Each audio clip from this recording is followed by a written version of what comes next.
আসসালামু আলাইকুম, কি অবস্থা সবার? আশা করি অনেক ভালো আছো তোমরা। সো আমরা বায়োলজি হ্যাক সিরিজ চালু করেছিলাম, সেখানে আমরা অনেকগুলা ক্লাস হয়তো করে ফেলেছি অলরেডি। সো আজকে আমরা যে ক্লাসটা করব সেটা হচ্ছে অমরা বিন্যাসের উপর। সো অমরা বিন্যাস এই কথাটা তুমি কোথায় পাবা? আসলে তোমরা যারা হচ্ছে একটু অ্যাডভান্স পড়াশোনা করে ফেলছো এবং তোমরা মোটামুটি নগ্নবীজি এবং আবৃতবীজি অধ্যায়ে চলে গেছো, ঠিক আছে, বোটানির 7th চ্যাপ্টার, সেইখানে গেলে তুমি অমরা বিন্যাস শব্দটা পাবা এবং অমরা বিন্যাসে দেখবা যে অনেকগুলো লিস্ট দেওয়া আছে এবং প্রত্যেকটা উদাহরণ। সো হয়তো তোমার কাছে প্রথম দেখায় টপিকটা ইম্পর্টেন্ট মনে হয় নাই, কিন্তু যখন তুমি এমসিকিউ সলভ করতে গেছো, এইচএসসি বোর্ড কোশ্চেন বলো কিংবা অ্যাডমিশনের কোশ্চেনগুলো দেখতে গেছো কোনো কারণে, তখন গিয়ে দেখছো এখান থেকে প্রশ্ন হয়, তোমার এই চারটা মুখস্থ করা লাগবে এবং তখনই তুমি ভেজালে পড়ে গেছো। কারণ এই চ্যাপ্টারে উদাহরণ আর উদাহরণ, এই উদাহরণগুলো মনে রাখাটা অনেক টাফ। তাহলে তোমাকে আজকে একটা টপিক আমি তোমাকে খুব ইজি করে দিই, সেই টপিকটা হচ্ছে অমরা বিন্যাস, ঠিক আছে? তাহলে ক্লাসটা যদি ভালো লেগে থাকে অবশ্যই কমেন্টে জানাবা এবং পাশাপাশি ভাইয়ার কিন্তু একটা কোর্স আছে, কোর্সে এনরোল করতে হবে, ঠিক আছে? আচ্ছা, ডিসক্রিপশনে দেওয়া থাকবে লিঙ্ক। ওকে, সো আজকে আমরা হচ্ছে অমরা বিন্যাসের উপর ক্লাস করব। সো অমরা বিন্যাস আমরা দেখি অমরা বিন্যাস কয় ধরনের আছে। অমরা বিন্যাসের বেসিক আমি যাচ্ছি না আপাতত, কারণ এটার বেসিক কথা বলতে গেলে অনেকগুলো জিনিস বুঝাইতে হবে, বাট এটা আসলে ওর্থলেস, কারণ অমরা বিন্যাসের জাস্ট সংজ্ঞাটা পড়ে ফেললে এনাফ, এখানে আর আমাদের তেমন কিছু লাগছে না। সো আমরা এইটা মনে রাখাটা যেহেতু কঠিন, আমরা আজকে কঠিন জিনিসে ফোকাস করবো, যেটাকে সহজ করে দেওয়া। কারণ আমাদের বায়োলজি হ্যাক সিরিজের উদ্দেশ্য হচ্ছে কঠিন জিনিসটাকে সহজ করে দেওয়া, যেটা অলরেডি পারা যাবে সহজ জিনিস, সেটাকে নিয়ে আমরা টাইম নষ্ট করছি না। দেখো এখানে 1 marginal, 2 exile, 3 free central, 4 parietal, 5 superficial, 6 বেজাল এবং 7 এপিক্যাল। সো এরকম তোমাদের বইয়ে 7টা অমরা বিন্যাসের টাইপ দেওয়া আছে এবং প্রত্যেকটার এক্সাম্পল আছে শিম, মটরশুঁটি, জবা ইত্যাদি।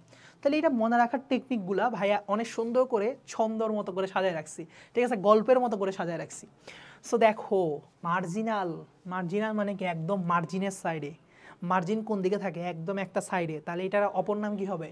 এক প্রান্তীয়। বুঝা গেছে? আচ্ছা, তাহলে মার্জিনাল বা এক প্রান্তীয়, এটার উদাহরণ কেন মনে রাখবা?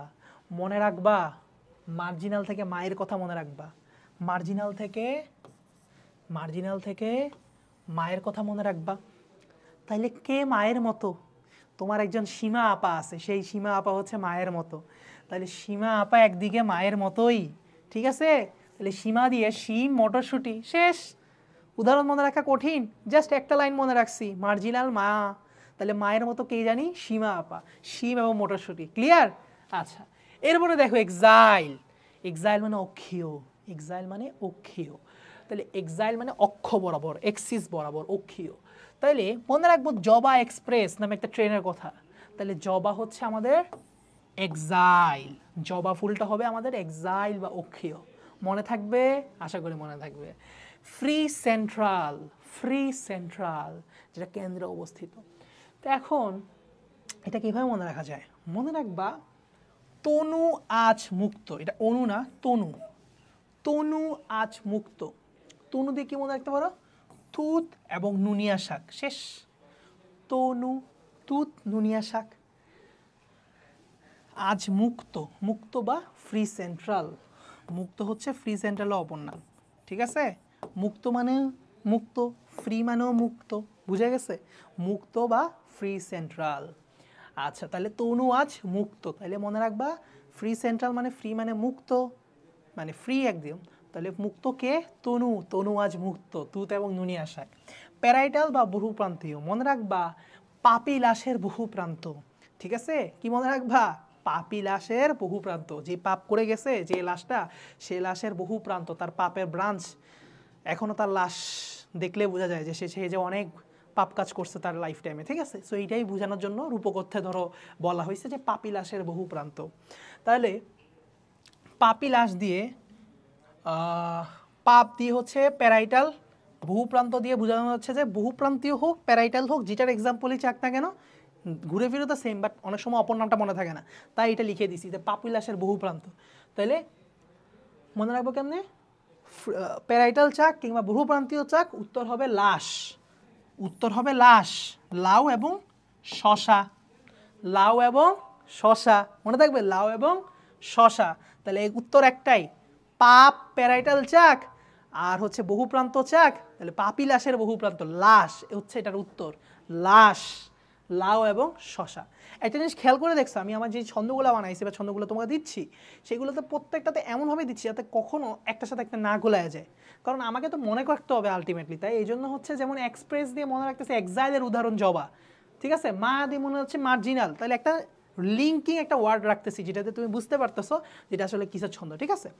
এরকম তোমরা যখন কোনো কারণে কোনো একটা নেমোনিক্স বানাবা সেই সময় তোমরাও চেষ্টা করবা যে একটা লিঙ্কিং ওয়ার্ড রাখতে। আদারওয়াইজ অনেক সময় হয় কি, ভালোর জন্য ছন্দ বানাইছো, এটা উল্টা গিয়ে খারাপ করছে, ওই আরেকটার ক্ষেত্রে এটা মনে মনে হয়ে গেছে, এটার এক্সাম্পল তো মনে হয় আরেকটা, তো মিসম্যাচ করে ফেলছো, শেষ খাল্লাস। তাহলে এরকম করা যাবে না। সুপারফিশিয়াল বা গাত্রীয়, মনে রাখবা সুপার সাপ গায়ে, গাত্রীয় বলুক আর সুপারফিশিয়াল বলুক, উত্তর হবে সাপ, মানে শাপলা পদ্ম, উত্তর হবে কি শাপলা পদ্ম, শেষ।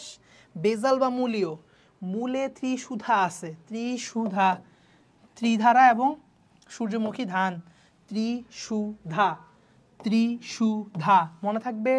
মূলে মানে মূলীয়, শেষ। মূল মানে হচ্ছে বেজাল। আচ্ছা, এপিক্যাল বা শীর্ষক, ধনির শীর্ষক লাল, ধনে পাতা বা ধনিয়া এবং লাল পাতা, বুঝা গেছে শীর্ষক বা এপিক্যাল। তাহলে কেমন লাগলো দেখো, তুমি একটু যদি এখন 5-6 বার পড়ো, আমি আশা করি তোমার উদাহরণগুলো আগের থেকে 10 টাইমস বেশি ইজিয়ার হবে। আর যারা আগেই টপিকটা পড়ো নাই, আমার ভিডিও দেখার পরে পড়ছো, তোমরা এখনই গিয়ে নগ্নবীজি চ্যাপ্টারটা উল্টা এবং অমরা বিন্যাস দেখো, এখনই পড়াটা পড়ে ফেলো, তাহলে পড়াটা আর জমে থাকলো না। এটা যখনই গিয়ে পরবর্তীতে পড়বা তখন তোমার খুব ইজি মনে হবে। সো কেমন লাগলো ক্লাসটা কমেন্টে জানাতে পারো, এবং তোমাদের আর কি কি টপিক একটু কঠিন মনে হচ্ছে যেটা আমি সহজ করে দিতে পারি, তাহলে তোমাদেরকে আমি সেই কন্টেন্টগুলো দিতে থাকবো ইনশাআল্লাহ, ফাঁকা টাইমে আমি দিতে থাকবো। এবং তোমরা অবশ্যই সবাই যাদের ভাইয়ার ক্লাস ভালো লাগে, ঠিক আছে, কোর্সে এনরোল করবা।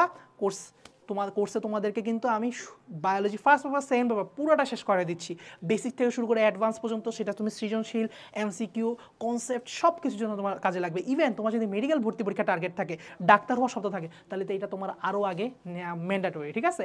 তো আজকের জন্য এতটুকুই, আল্লাহ হাফেজ।